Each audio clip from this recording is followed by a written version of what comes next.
Eu planejava fazer um outro vídeo antes desse, mas acho que já chegou a hora de fazer. Esse vídeo é em certo ponto mais um desabafo do que uma análise. Eu espero que não se sinta ofendido caso goste de algo que eu venha criticar, e peço encarecidamente que assista até o final para que compreenda por que eu estou fazendo isso.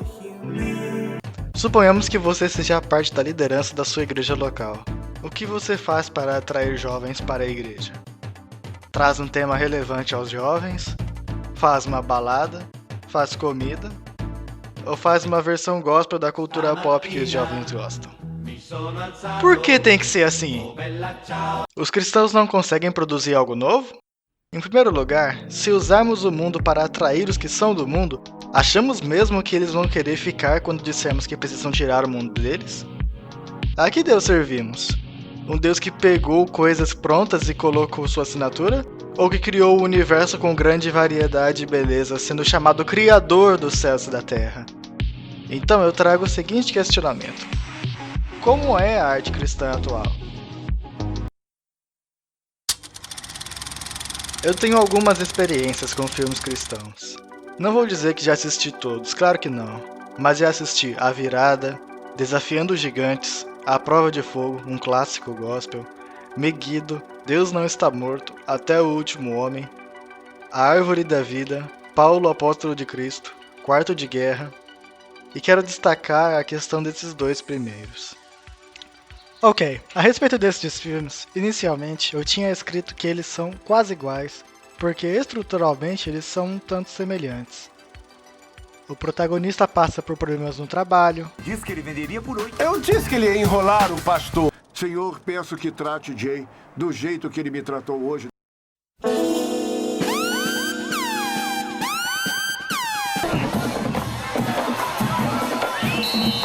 Visitantes 23, time da casa 0. Em casa. Também quer ser vendedor de carros? Eu não sei, parece bem difícil. E eu também não quero ser igual ao meu pai. Temos um vazamento no quarto dos fundos, a secadora só funciona metade do tempo, o carro morre toda hora e agora o fogão quebrou. Chega a um ponto crítico e busca auxílio divino. Ah, que ótimo. Agora está enrolando pastores. Ajude-me, Senhor. Não estou pedindo para expulsá-lo, só estou dizendo que se a escola for capaz de investir num treinador vitorioso, não vai precisar ficar com um que só perde.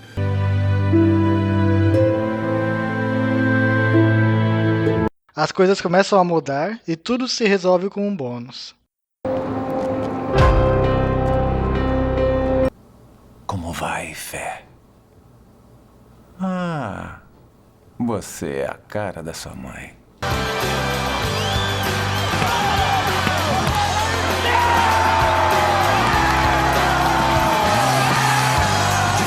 Despertar religioso no campus, animado pelo time de futebol. Shiloh vence Westview.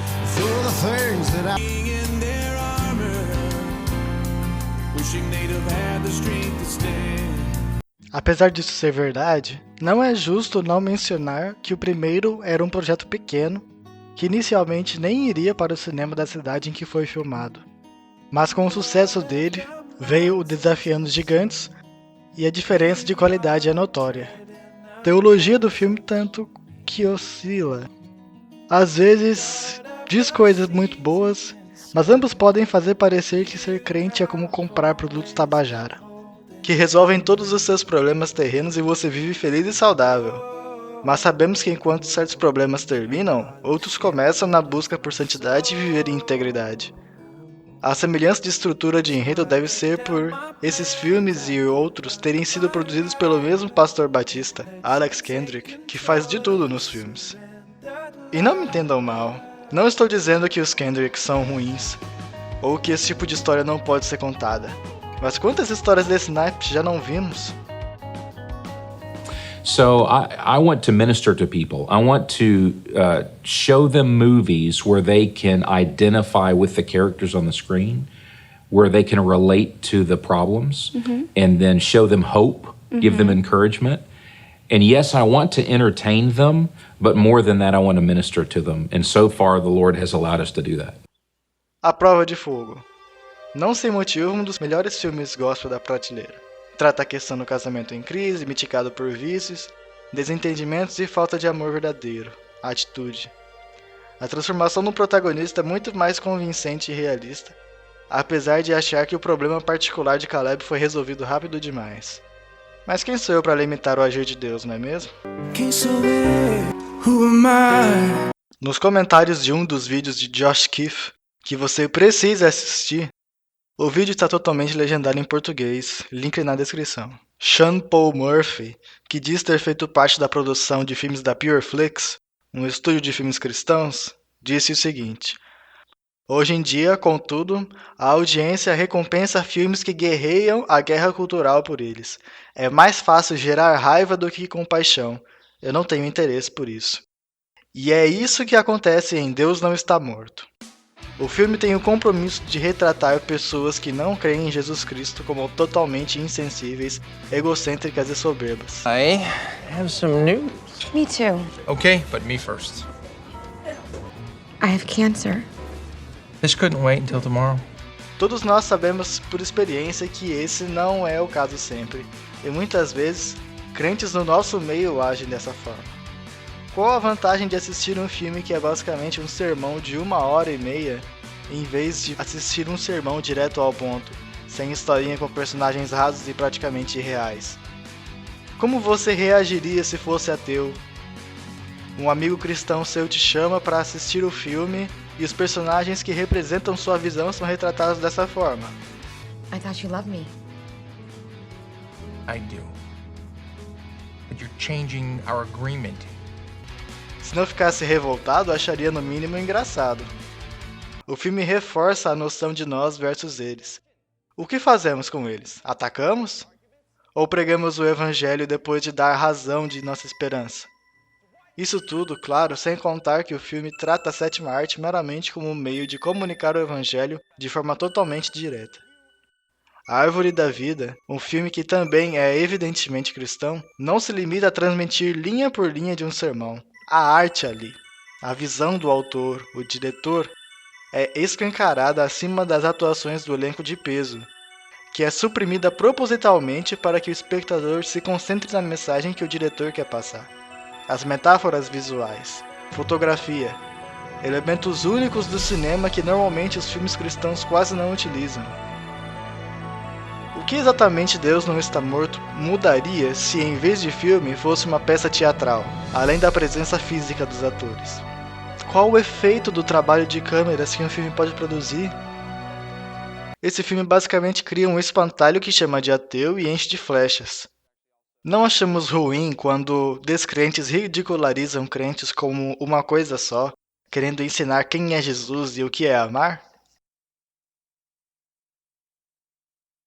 Ok, nessa parte eu falarei de aspectos-chave do filme. E caso você ainda não tenha assistido e queira assistir sem spoilers, pause o vídeo e pule para o minuto que está na tela. Tem 3 segundos para isso. 3, 2, 1. Certo, o filme não é cristão, na verdade, por ser turco, é mais árabe que qualquer coisa. Mas até que poderia. O detento tomar o lugar de Memo é um perfeito exemplo de Romanos 5, de 7 a 8. Nós somos cristãos. Cremos que o nosso Deus fez o sacrifício vicário fundamental da existência, morrendo na cruz do Calvário e ressuscitando ao 3º dia. Temos e cremos nesse maior exemplo. Podemos falar sobre isso e muitas outras coisas. Enquanto pode parecer criativo esses usos, e mais próximo dos jovens e pessoas que precisam ser alcançadas pelo Evangelho, também me dá a impressão que não temos muito a acrescentar ou dizer, porque tudo não passa de uma paródia de coisas que não criamos.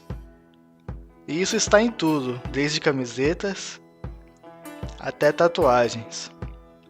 É claro, existem bons produtos cristãos, com arte bem feita, diversas lojas virtuais que fazem produtos ótimos, apesar da maioria deles tem preço salgado, que não é errado, porque o artista merece o seu pagamento. Porém, isso tira o produto do alcance da maioria das pessoas que não vão dar conta de pagar uma camiseta do valor que comprariam uma calça jeans. Deixando de lado a produção literária teológica, que evidentemente se desenvolve muito bem, que você vê toda semana aqui no canal, o Rafael e o Jean trazerem no DGV, graças a Deus, literatura cristã tem um histórico fenomenal. O Peregrino, As Crônicas de Nárnia, O Senhor dos Anéis, que vou me alvejar por isso. Mas Tolkien, o autor da obra, era católico e há diversos elementos cristãos na obra. As Crônicas de Olã do Reverendo Leandro Lima, que eu espero ter a oportunidade de ler um dia, só para citar alguns. Agora eu queria falar de algo peculiar. Dudão, meu Deus, quem foi que aprovou isso? Quem achou que isso era uma boa ideia? Até o desenho do R.R. Soares é melhor do que isso. Gente, sério. Eu não tenho nem coragem de ler uma historinha dessas até o final. Eu preciso dormir à noite. E é claro que eu não poderia deixar de falar do Esmilinguido, a melhor produção de HQ e animação que temos. Eu ainda era criança, tinha uns 9 anos, quando meus pais se converteram a Cristo e passaram a frequentar a igreja evangélica pentecostal tradicional. Os acompanhei até os 17 anos, quando fui estudar em outra cidade, como já contei em podcasts. Por que estou contando isso? Porque nesses 8 anos eu nunca vi o nível ou o estilo de música variar muito. As músicas destacando sempre o valor do crente que está ali no culto, que fala sobre Deus, mas não é para Deus. Destacando o poder de Deus em te tirar da situação de sofrimento que você se encontra. A segunda vinda de Jesus Cristo, o Apocalipse e a urgente necessidade de santificação. Não estou dizendo que o crente não tenha valor, ou negando o poder de Deus e sua vinda. Apenas ressaltando que esses temas são constantes e não considero adequados para o momento de adoração a Deus. Certamente várias delas podem ser ouvidas em outros contextos, como já comentamos aqui em alguns de Olho na Letra, aqui no canal. É claro, havia uns verdadeiros louvores em que a igreja se junta para exaltar a Deus por seu ser e obras maravilhosas. Mas ao meu ponto de vista, deveria ser a totalidade das músicas cantadas em um culto, não uma fração. A outra questão são as rimas manjadas. Observe esse diagrama feito com muito carinho e esmero. Opa, falta uma. Isso, agora sim. Eu não estou dizendo que essas rimas não podem existir, mas você também não sai de casa sempre com a mesma cor de roupa para passear. E se você veio do mesmo contexto que eu, sabe que isso realmente existe, que isso realmente acontece. Tudo isso me dava o sentimento de estar sempre comendo dos mesmos pratos com uma leve variação no tempero. É claro, não sou eu quem deve ser agradado. Mas o Senhor diz para cantarmos um novo cântico, tocar bem. Puxa, Deus nos deu a criatividade. Usemos para o adorar. Nos esforcemos para ir além. Além disso, como diz a resposta da primeira pergunta do Catecismo Maior de Westminster, nosso fim principal é glorificar a Deus e desfrutá-lo para sempre. Desfrutaremos muito mais de Deus se desfrutarmos também daquilo que estamos entoando, pintando e praticando com maior refinamento. Acabei por perceber que os hinos que são cantados nas igrejas estão consideravelmente atrelados com aquilo que é geralmente pregado nelas. Como Lutero disse, o hino deveria ser um sermão cantado. Uma igreja em que as pregações são mais centradas nos atributos de Deus, exultará os atributos de Deus quando estiver louvando. Outra ala da música cristã é o louvor estilo worship. Worship significa adoração, mas ficou registrado como um estilo marcado de Hillsong, Jesus Culture, Hillsong United, Elevation Worship, Morada e por aí vai. Vários cantores e bandas nacionais aderiram ao estilo, que basicamente se trata de harmonia simples, umas passagens bíblicas aqui e ali, emocionalismo e repetições. Repetições, repetições. Não deixe também de ouvir os excelentes podcasts Razão e Emoção na Adoração, com o Guilherme Amarino, e Vida Após o Gospel, com o Marco Teles.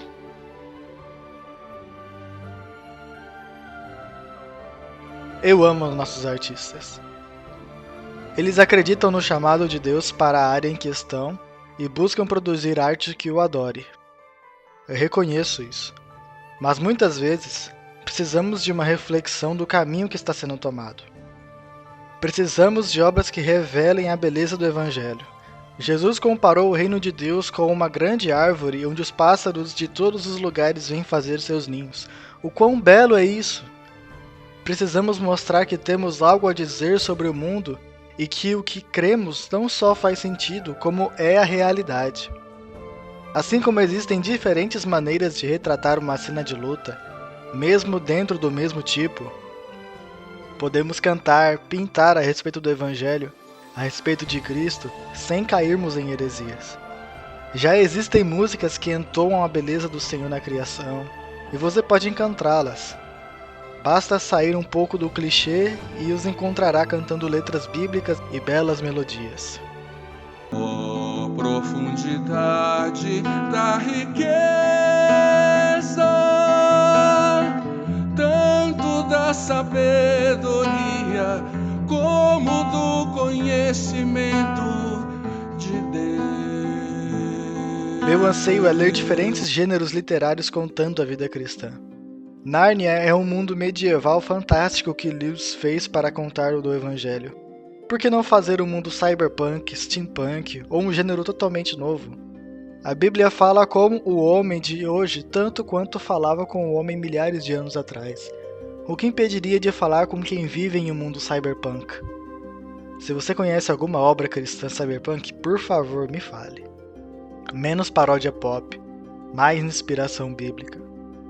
Eu gostaria de ver um filme em que o protagonista enfrenta os desafios de buscar viver a vida cristã.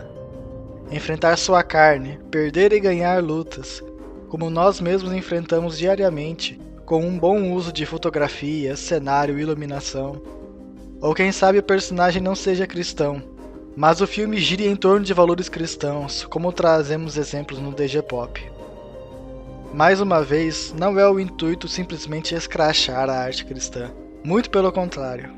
Meu anseio do fundo do meu coração é que ela se desenvolva cada vez mais, se tornando uma ferramenta mais poderosa para sermos sal da terra e luz do mundo, não nos conformando com este mundo, mas transformando pela renovação da nossa mente, nosso entendimento, nossa arte. Você, artista cristão, busque compreender como refletir o Evangelho e os atributos de Deus de forma marcante e distinta, como o Evangelho faz conosco. Confie que Deus te deu habilidades, se esforce, tenha uma vida litúrgica, coram Deo. Que Deus nos abençoe.